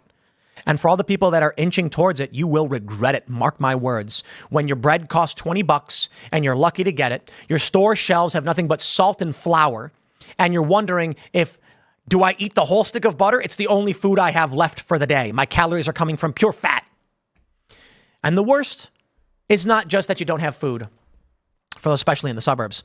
It's that when you wake up and you hear gunshots going off and you don't know who's shooting at who or why, what do? Hide in your basement? You do not want this. And anybody claiming they do is nuts. Cadence Taylor, Republican who ran for governor in Georgia, invoked civil war when reacting to Donald Trump's indictment over his efforts to overturn the election there. This is treason. This is war. I hope and pray it gets resolved before we use guns. I really do. I do not want to see bloodshed in America, but we're at war right now, a war for our freedom. Asked by Tucker Carlson about the possibility of civil war might break out a little less than a year ago, Trump himself spoke warmly of January 6th, the day his supporters violently stormed the Capitol, calling it the most beautiful day some of his supporters have ever experienced. Pressed directly about the potential for open conflict, Trump demurred, I don't know, because I don't know what, I can say this. There's a level of passion I've never seen. There's a level of hatred I've never seen. That's probably a bad combination. We take a look at what's going on in Venezuela, and I think you can see how it could possibly happen. If this election is contested, and it will be, no question. It's already being contested. Missouri suing New York. It's begun. 97 days out. If it gets worse, you may see something like Venezuela. I think we're more likely to see protests. If Trump wins, the left will lose their minds and they'll burn down cities. I think protests are very likely. And imagine this scenario. Donald Trump wins. The far left loses their minds and begins destroying and burning down cities. Every major city is dealing with Summer of Love times 10. Military then says, this country will fall apart unless we remove Donald Trump and his supporters. And you say, but they won. But they're the voting bloc. Doesn't matter. Because the far, like in Egypt, they'll say the violent faction is making it impossible. So it's not about whether Donald Trump has a right to rule. It's about if he is in charge, will the country cease to exist? And the question is, what does the military do? We're not like Egypt. Many military might say no. But then what? Do you get fractional factioning? No idea. I think dissociation makes the most sense. But with dissociation, so this means like Arizona stops abiding by federal law pertaining to certain water restrictions. California does. People just start saying, okay, I'm done playing by the rules. There aren't any. I think then the risk of civil war is actually resource conflict. Because, I'm sorry, Vegas ain't got nothing. And people are, it's just the stupid, people are like, Vegas is luxury. What do you mean? People want to go and relax and gamble. And I'm like, nah, dude. Without federal laws, these liberal states are going to open the doors to whatever. And with a breakdown of law and order, people are going to do whatever. Underground casinos will pop up. You don't need Vegas. And Vegas is the desert. Look, man. From the Post-Millennial. 3 men sentenced for plans to strike power grid in Northwest U.S. Suspected neo-Nazi paramilitaries. Doesn't matter what you think or want. The rogue elements are at play, and that's terrifying. When you have such dramatic hyperpolarization, it becomes harder and harder for any kind of authority to hold things together.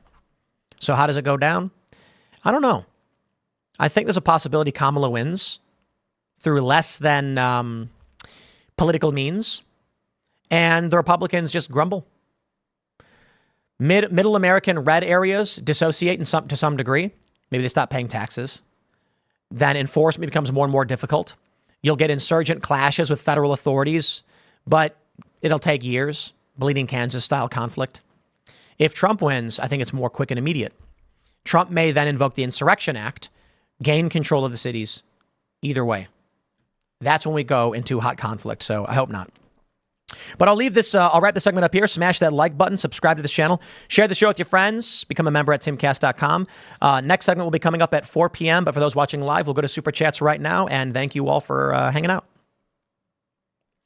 The next story lined up. I think we have it lined up. You're going to love it. Men are boxing women in the Olympics.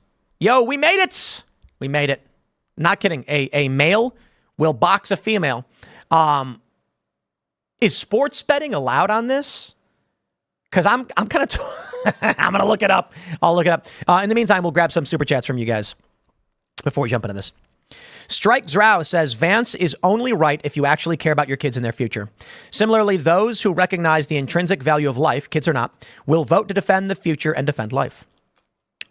Totally agree. You know, I don't know what it is in my background or whatever. Liberal, you clearly grew up liberal, but I think it was one of the greatest advantages that I had was going to Catholic school from kindergarten through 5th grade. Gave me perspective and a foundation. Then going to public school allowed me to see what is outside of that foundation. And so getting a dose of the real world. And I think that was a benefit. It was a great benefit. You know, you can teach a kid morals and values, but it's just baseline. You show this kid, here's what you should do. Here's how you should do it. And they're going to think, why? They're going to think to themselves, and I tell you this, they're going to think, why are the rules the way they are? What is the reasoning behind this? And that is normal for people to question the status quo, to question it. You show them. And then you say, okay, kid, come with me. Have fun in public school. And you're going to go, wow, now I get it. Vocal distance on X posted, a man built a fence around his property to protect his wife from wolves. After a long enough period of time, with there not being any wolves, the woman came to believe that the fences were built to keep her locked inside. So she tore them down and was promptly eaten by wolves. I like it. I think a better example is the wolves outside whispered to her that she was trapped inside and being oppressed by the husband who built them to keep her in.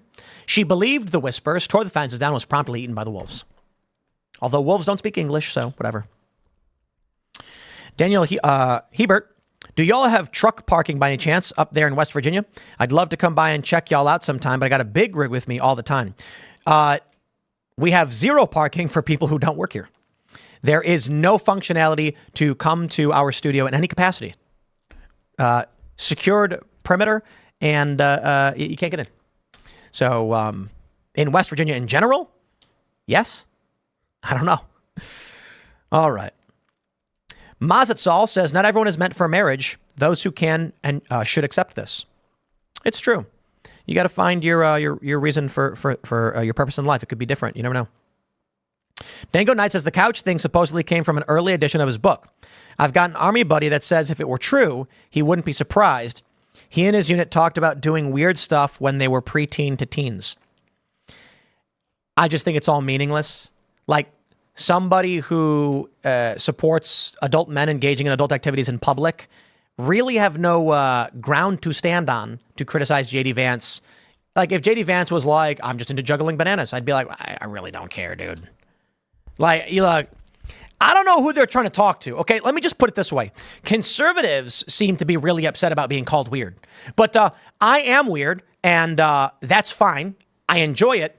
I don't know what middle-of-the-road person like me is like going to be like, oh, no, the Republican guy does weird things. It's like, I don't know, I just assume they all do. Next question. That's why it's funny when I see all these conservatives on X being like, we're not weird, you're weird. And I'm like, ooh, I'm weird. Here's a picture of Paladin Trump hugging a rabbit. I like to post pictures of a glistening, ripped Joe Biden with big aviator sunglasses on X as well. I hope that was enjoyable for you. Oh, I want to pull up that rabbit thing again. Do I still have it up there? I got it, right? Oh, no. This is the guy boxing the woman. All right, let's do this. Here we go. Ladies and gentlemen, we've made it. The Olympics will have a man box a woman. So I'd like to, how do I pull up the odds on this one? This is Reuters, boxing two boxers who failed gender tests at world championships cleared for games. Two boxers who were disqualified from last year's world championships for failing gender eligibility tests are eligible to compete in the Paris Olympics, the International Olympic Committee said on Monday. Dude, I'm torn on this one because obviously you want to bet on the man to beat the man to beat the woman. But the issue is there's no real guarantee the man wins. And I'm tempted to bet on the woman, to be completely honest. I don't know how you pull this up. What's this guy's name? Algeria's Imaine Khalif was disqualified hours before her gold medal bout at the Women's World Championships in New Delhi last year after she failed to meet the International Boxing Association's IBA eligibility criteria. Okay, look, this is a picture, right? Tokyo 2020 Olympic boxing, women's lightweight quarterfinal, Kokugikan Arena, how do you say that? Kokugikan Arena, Tokyo, Japan. This is, who's fighting who? Imaine Khalif of Algeria. So they've already fought in the Olympics, apparently. Did the guy win? I'm sorry. That's just a guy. Like, look, man, we can't play this game, okay? There are going to be biological males who want to win the $30,000 prize, which I think the gold prize is $30,000, and the gold medal, which is worth like $1,000, and you could probably sell for a lot more. I don't care what country you're from. Some poor country is going to be like $30,000 is like 5 years of work for me. I'll call myself whatever you want. So apparently this isn't the first time. It looks like this male boxed this female 4 years ago. I guess 3 years ago because they postponed it. They say Taiwan's double world champion Lin Yuting also lost her bronze medal at the same competition after she failed to meet the criteria because they're males. At the time, the IBA president Umar Kremlev told Russian news agency TASS the boxers had XY chromosomes. The world championships were organized by the IBA, which is no longer a federation recognized by the IOC. Athletes participating in the boxing tournament of the Olympic Games Paris 2024 comply with the competition's eligibility and entry regulations. The PBU endeavored to restrict amendments to minimize the impact on athletes' preparation and guaranteeing consistency between Olympic Games. Khalif next faces Angela Carini in a welterweight bout on Thursday, while Yuting takes on either Marcelat Sakobi or Satori Turdabakova in the featherweight division Friday. Let's see. Can we bet on Olympic boxing? Olympic women's boxing betting. Who's going to have it? DraftKings? Point spreads. 2024 Olympic boxing odds. I don't like this. Give me the actual betting. Odds checker, Olympic. Here we go. Are you outside I'm American. Uh-oh. Is it redirecting me? Let's see what we got here. We got the odds checker, ladies and gentlemen, women's betting odds. We're looking for Imaine Khalif, who is biologically male, and the odds. I wonder if it'll actually come up. So this is odds checker, Olympics, women's betting odds. Let me see if I can do Imaine. There we go. Minus 125. Well, that makes sense. Imaine Khalif is the favorite. But really, they're only giving minus 125 odds? That's fascinating. I guess the question is, who is Imaine Khalif up against? So let's see if I can do this. We want to look up women's boxing schedule and women's Olympic boxing schedule. How do we pull that? Olympic boxing. I got it right here. Preliminary, 27th of July. Who do we got? I want to see who's fighting who. Let's pull this in, ladies and gentlemen. This one's going to be deeply informative for all of you. Let's see. All right, I don't know who any of those are. On the 30th of July, you've got I don't see Imaine boxing. Is this the right one? I don't even know if it's the right one, to be completely honest. Maybe I have to do a search for it. How do you search for it? Women's boxing semifinals? Oh, okay. I honestly don't know. I don't really follow this stuff, but minus 125, you'd think they'd give way less. You know what I mean? Here's, Libs of TikTok says, meet Imaine Khalif, a boxer who was banned from the Women's World Boxing Championships in 2023 because he's a man. But I believe he competed in the 2020 Olympics. That's what the photo showed. However, Khalif is being allowed to compete in the women's Olympic boxing in Paris, just another reason to boycott the Olympics. Here's an actual video of a boxing match between... Now people are confusing this. This is important. People think this video is Olympics. It's not. Teresa Smith posts, this was Imaine Khalif fighting in Mexico in December 2022 against a Mexican woman. Yo, he clobbers her. And this woman gets beat up. Me, I'm excited.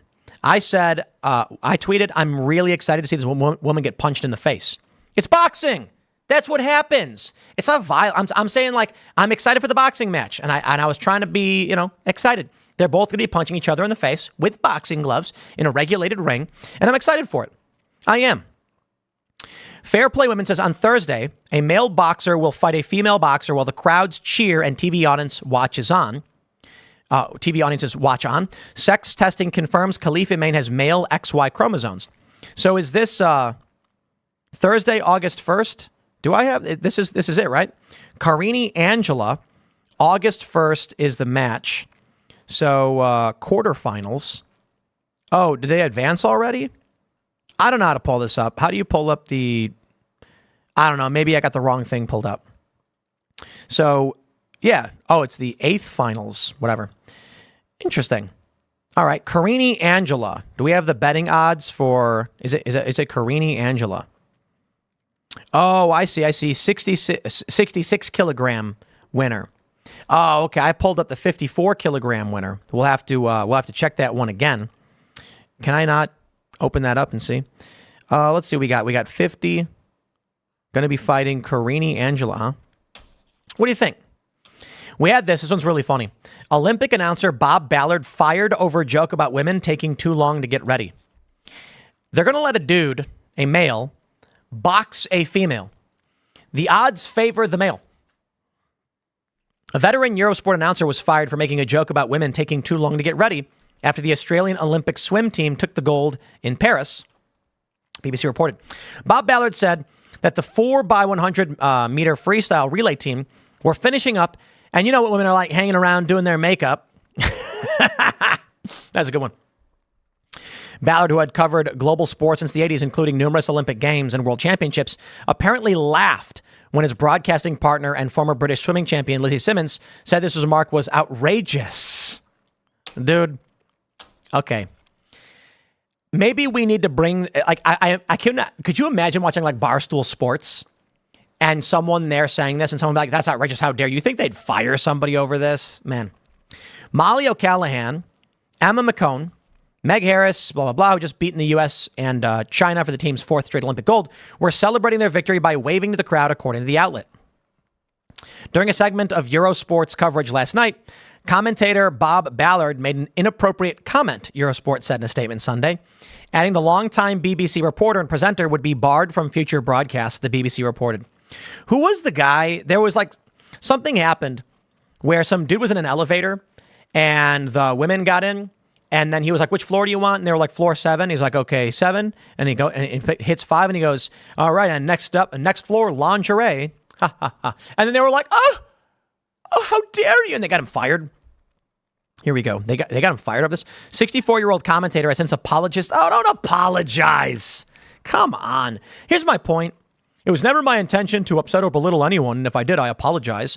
I'm a massive advocate for women's sports. Blah, blah, blah. Get out of here. No, you're not. They fired a guy because he made a joke about women taking too long, but they're going to let a male box a female. I think they got two males boxing females. I do not believe that they actually care about any of this stuff. And I'm done pretending otherwise. Are we really going to live in this world where this is the standard? How dare you make a joke? Can I make a joke about the male boxing the female? Because you seem to support that. You know, guys, always beating women. What are you going to do with that joke, right? Are you going to go, hey, you can't say that. Men don't beat women. Well, feminists would say otherwise. They'd say, well, actually, hey, you can't call him a man. Pick one. What are you mad about? That's why I tweeted I was excited to see this woman get punched in the face because, like, what if I'm being gender inclusive and calling the trans woman a woman? Here's what I really think. I think the Olympics is going to be rife with males saying they're female because they want 30 grand. I mean, come on, man. If you come from Algeria, if you come from North Korea, 30 grand. Now, if you come from North Korea, good luck. But you could be coming from a poor country and you're going to be like, look, 30 grand's 30 grand. You can call me whatever you want. Like, let me ask you this question, my friends. If I walked up to you, and I bet we could do this video. This is a really good point. And I said, I will give you $30,000 in cash right now if you have everybody call you Susan. Who's going to say no to that? Because these people who are competing, they don't got to change their names. They can say, call me this for now or whatever. In the United States, the law is you don't need to legally change your name to require people to use a different name. Why would someone forego all that money? Sorry, that's reality. The left will say, no, that won't happen. Okay, dude, well, that's because you're just making blanket assumptions. But I think when it comes to the Olympics, they'll take the money. Alex Stein made the joke that he was going to bet on the males to win, but the betting odds actually aren't that good anyway. It's like it's not even a value bet. You bet $100, you win less money. Not interested. Anyway, I'll wrap that one up there. We got one more segment coming up for you guys at 6 p.m., so don't miss it. Smash the like button, subscribe to this channel. For everybody else watching live, we'll grab some super chats before we move on to the next story, and we'll see you all at 6. And I believe, what's the last up? Last up, we got the ActBlue donation investigation sent to James O'Keefe for his work investigating voter fraud. This ActBlue stuff is a major scandal, and Venezuela-style conflict and riots after the election because of what's going on with ActBlue. ActBlue is the Democrats' voting system. Donating system. And somehow, old people in the middle of nowhere have made tens of thousands of donations that they can't have made. So we'll get into that in a second. But for now, we'll grab some super chats. My first segment went a little bit long, so we'll try and grab what we can. Richard Devine says, all the crazy stuff we talked about in Iraq as infantry at U.S. Army, effing a couch would be tame. We have messed up humor to deal with the crap we see. Yeah, I mean, like Ryan Long just did a bit where a guy walked in with a pizza box and there was a hole in the middle of the pizza box and they were eating the pizza. And the implication was, it's whatever. I don't care. I'm like, oh, Ryan Long is so weird. Yeah, Ryan Long is pretty weird. It's funny. He's great. I enjoy it. What do we got? Omega says, by the way, Tim, you need to stop talking about the military like you know what we do or what we think. Bro, you are so wrong. It's such a silly thing to be like one person saying they were in the military so they can represent what the entirety of the military knows or thinks. My experience of the military is not having been in it, so I'm not going to say like, this is what people in combat infantry are going to say. This is what they're going to do. No, but I have briefly lived on and off military bases. I was at Fort Carson for just a couple of months, literally hanging out in living in base housing with people. And so I can tell you my experience as to what they thought and said, and that's the extent of it. But I think it's silly where people are like, I can tell you what every single person thinks, and I represent all of them. It's like, dude, we all have experiences. But I don't know what the intention is of that, because I don't know to what degree I have said I know what all of people in the military think, 'cause I certainly do not. I have, however, met with many people in the military as of recent who are Trump supporters who have criticized wokeness and talked about resigning. That's something I've seen. Sabrina Beltran says, I think government benefits like no-fault divorce, child support, EBT, Section 8 removes the holy sacrament of marriage. Marriage has been twisted for wealth. Agreed. Arc Templar says, Tim, regarding the Charlestown Catholics, they don't vote because they're not from the area. Trads have been known to travel 2+ hours to go to a TLM. There's a ton of people, and I've met them in Charlestown, overwhelmingly conservative. They will tell you they are, and they don't vote. That's just true. But I agree with you. Many of the people will travel to go to the Latin Mass, for sure. Let's go, ladies and gentlemen. We've got this one from the Post-Millennial. ActBlue. Suspicious donations. Virginia's AG is going to begin investigating. Shout out to Virginia's AG. This is the right move to be made, and we have to get answers to this. However, I have to wonder, will anything actually get solved here? I think AG Andrew Bailey of Missouri should also be looking into this. The scandal is that there are FEC-tracked donations to the tens of thousands coming from single individuals, which is impossible. Seems like they were hoping nobody would notice, but money is being laundered to Democratic candidates, and it's supposed to be illegal. The Post-Millennial reports. Virginia Attorney General has vowed to look into allegations that the Democrat donation platform ActBlue has thousands of donations registered under stolen identities and names. AG Jason Mayeris posted in response to Charlie Kirk flagging a donation anomaly in Virginia, where a 79-year-old resident living in an apartment at $2,000 per month made 22,619 separate donations since 2019, totaling more than $800,000. My. So we'll pull this one up. We got a tweet from Charlie Kirk saying, It's trivially easy to find massive repeated donations to ActBlue that use stolen identities and quite possibly stolen credit cards. For example, one person in Virginia has been named in 22,619 separate donations since 2019, totaling more than $800,000. Obviously, she's being exploited for some kind of money laundering operation. ActBlue raises from all 50 states. We have 50 state AGs. When will one of them take action? Nova Campaign says, Carrie Alberti is a 79-year-old living in Richmond, Virginia suburbs, renting an apartment for $2,000 per month. She allegedly has 22,619 Democrat donations since 19. The total is $839,466 in 592 days. Utter fraud. Yet 1K likely legit state VA GOP donations, AGs like Jason Mira's VA, crickets. The ghost donor problem. It all keeps going back. Here's another tweet. Virginia Project says ghost donor problem. Data thanks to esteemed Peter Berninger. One Virginia donor, same thing they're saying. This donor probably donated to one thing once, with the rest being identity theft by an unknown actor. Yet they keep giving the money to Democrats. I wonder why. VA's Attorney General, Jason Miyares, probably pronouncing it wrong, says, my office is aware of these allegations and rest assured we are looking into it. I wonder what his political affiliation is as AG. Former prosecutor, AG of Virginia. Virginia is a blue state right now. So let's do this. Jason Miyares, Ballotpedia. And let's see, he's Republican Party. That's good news. So we'll pull this up right here. Jason Miyares, Republican Party, Attorney General of Virginia, assumed office January 15th, 2022. And he will be looking into this. His term ends 2026. It's good news. It's good news. The TPUSA founder added, which we did read, Kirk has shared a post from Nova Campaigns, which we read. ActBlue has been the subject of multiple investigations from O'Keefe Media Group, where people on fixed incomes have their names attached on thousands of donations to Democrats, amounting to tens of thousands of dollars. Okay, full stop. What should happen right now is the federal government should seize all the money, all of it. What's the answer? We have this from James O'Keefe. Maryland woman denies 1,000 plus donations to ActBlue. OMG uncovers fraud scheme. Cindy No of Annapolis, Maryland, allegedly contributed over 1,000 times to ActBlue in 2022, totaling $18,849.77. This means Cindy would have had to donate 3 times a day, every day for a whole year. When asked if she donated ActBlue, she says, no, I don't think so. Let's play the video. It's a minute long from James O'Keefe.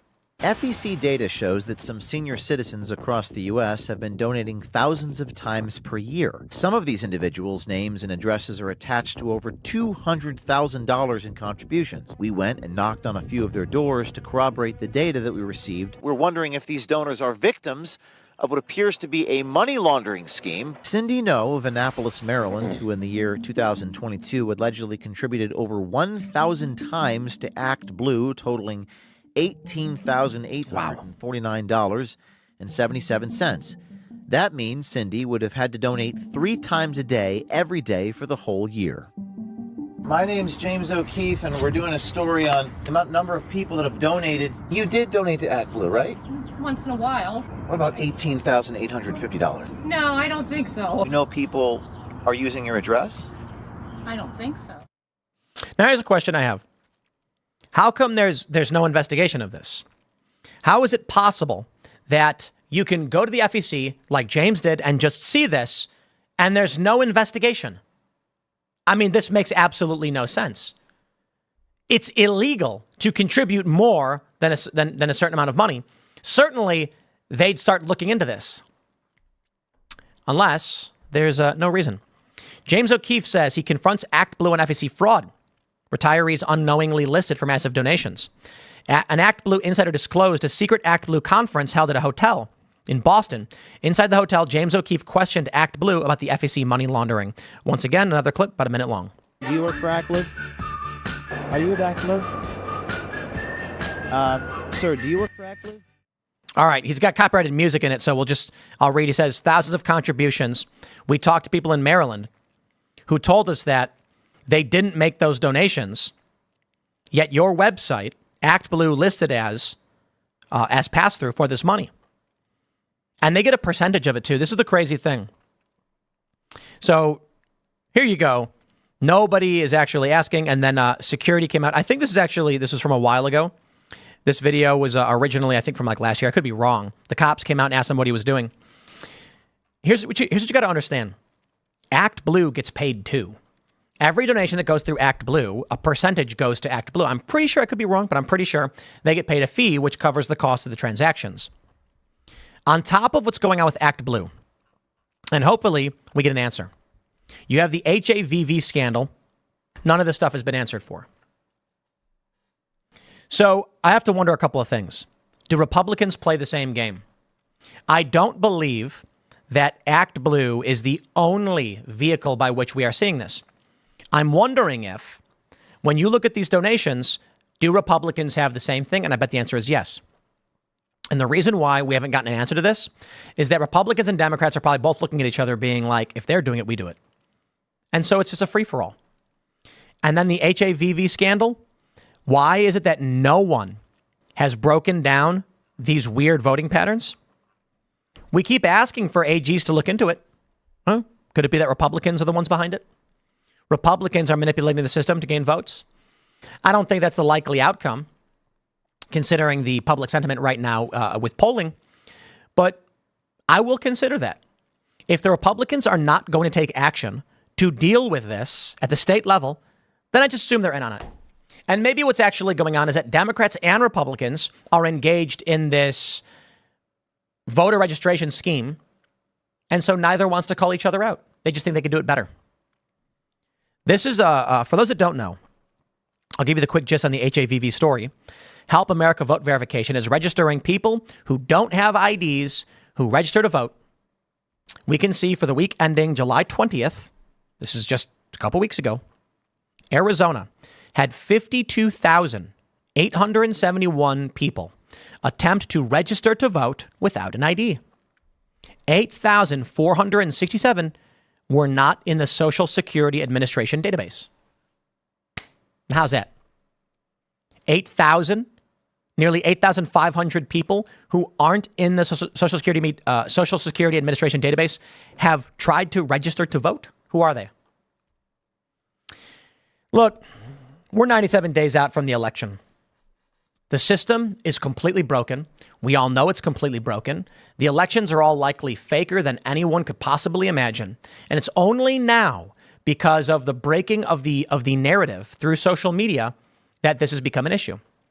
If it were just us watching the corporate press, we would never be asking these questions. No news agency would report on ActBlue. They still haven't. I mean, you may get small stories from local outlets for sure, but national level? The HAVV story seems to still be dead. And we're now going 5 months on. 5 months we've known about the anomalous data from the Social Security Administration, and we've gotten no answers. Texas just said, clearly you're mistaken. We've not registered that many people to vote. Missouri, I think, said, we're doing voter roll cleanup. Is that a joke? 99,542 in a week period? So what is this? They're taking all of their data and submitting it to HAVV. Well, that's against the rules of what the Help America Vote Verification System is for. But sure, maybe voter roll cleanup. The explanation could be that they're using the system illicitly for personal gain at taxpayer expense. Fine. I'm going to tell you this. This is just one story in combination with what James O'Keefe and others have uncovered. I don't see how this election is going to be clean. There's already a lawsuit. New York interfering in the election. So I say good luck to all of you. I'm going to wrap this segment up. Next segment will be actually Timcast IRL at 8 p.m. So thank you all so much for watching. Smash the like button. You can follow me on X at Timcast and Instagram. And I recommend this. Everybody go to Boonies HQ on Instagram and watch the latest video. We endeavor to bring idiocracy to life. And so we present to you an episode of Ow My Balls, now available to watch on the Boonies. Instagram, you will enjoy it, you will laugh, and share it if you can, because I think it's really funny. Actually, I want to see how many views it has. I'll wrap this segment up, and we'll see you all later. Everybody else, we'll grab some super chats. All right. Now I'm going to pull up the Instagram because I want to see how many views we're currently at on this "Ow My Balls" clip. Hey, I think it's worth it. It's a good clip. The latest one we have up, it's at what, 30K? 28,600. And it's just a video of our camera guy getting hit in the balls with a 2x4. On accident. Calm down. All right, we'll grab a couple super chats before we wrap this one up for the day. Hive Mind Craig says, I was watching a Caleb Hammer financial audit recently. Caleb Hammer. And the woman had an ActBlue donation when asked if she did, her response was, God, no. Interesting. Omega says, 10 years of being in the Marines, trust me, what we think would horrify you, what I think would horrify you. Interesting. Yoshiaka says, FEC has been underfunded for years. Look into zombie campaigns. Oh, yeah. Richard Devine says, all the crazy stuff we talked about in Iraq as infantry, U.S. Army. I read that one already. We have a messed up humor. Yep. Wade says, instead of okay boomer, how about okay cat lady? Embrace it like basket of deplorables. Keep up the great work. I agree. Okay cat lady. And they're like, I have a family. Well, it's like incel. I think it's stupid.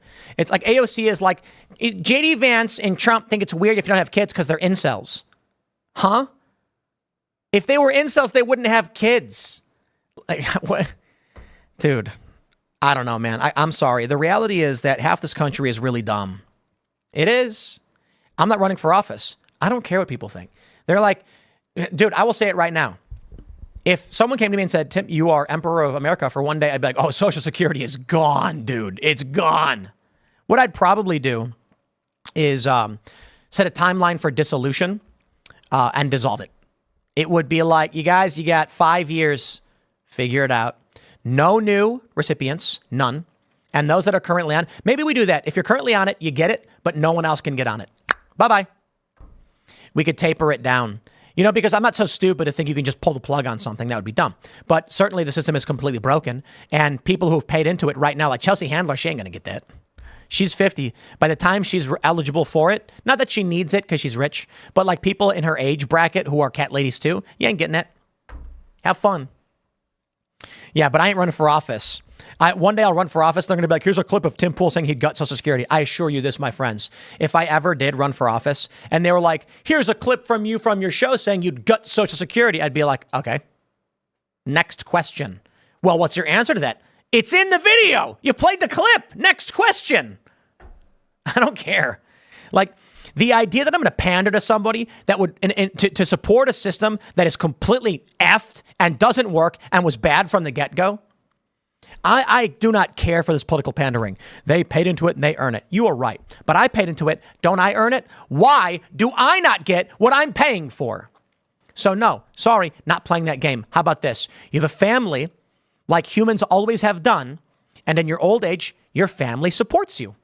You support them when you're young and they grow up. And then they support you in your old age. That seems like a fine idea. Now we have this broken system. It's just so messed up. Whatever. All right, everybody, I'm going to wrap it up there.